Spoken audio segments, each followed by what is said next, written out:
what was the genesis behind Barandor? Like, what is your North Star of what you're trying to do? Start is very simple. It's realizing a handful of things about how I believe this world's going to evolve. So one thing I believe is that the concept of a chat interface where you sit and talk to this sort of generalist PhD who's super smart is useful if you're writing code, but it's not all that useful for most jobs in most companies. Most people in most companies don't spend their day chatting with a PhD. You must the ability to actually take action. It can't merely be, I'm going to talk to this super smart thing and it's going to give me some suggestions on how to do my job. There has to be more or we're all wasting our, right? So to allow that to happen, you need to encourage experimentation, have a world where failure isn't catastrophic, and ultimately create the ability for there to be a bunch of these agents running around. So the next part of it that we thought about is you don't only hire one kind of human. You're not going to only hire one kind of AI. The idea that there will be one AI to rule them all in any company is inconsistent with how the world works. And so since each AI, each different agent has a different context and does different things on behalf of different humans, you have to manage that context individually, piecemeal with every single platform and every single person you're using.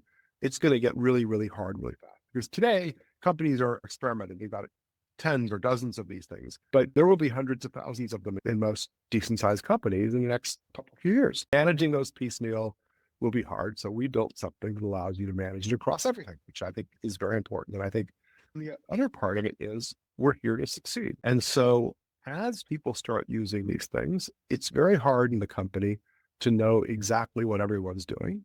But if you have visibility into what the agents are up to and how they're interacting with the other tools, you can surface where people are having success and go find those people and say, help the rest of the company figure out how to be successful and use this ability to see where the agents are actually playing and what they're actually doing to say, oh, well, we've solved this problem this way.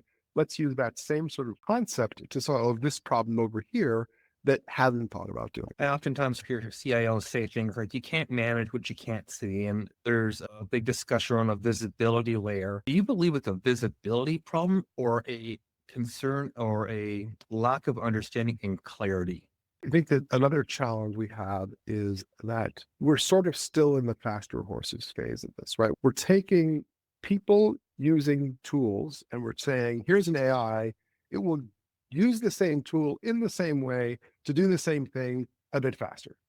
And while that's nice, that's not changing anyone's life. And I think that what we need is we need to have in place a framework for people to experiment, to try things, to build things, and accomplish with AI the things we as humans can't currently do at all. So it's not about taking that person's job. It's about doing something that wasn't doable before in a way that is accretive to the company in a major way. And if you can create that happening and then you create the framework where that could happen, well, your CIO is now not a cost center. They are not managing a behind the scenes thing. They're providing a major catalyst for the creation of value, which I think is what CIOs should want to do.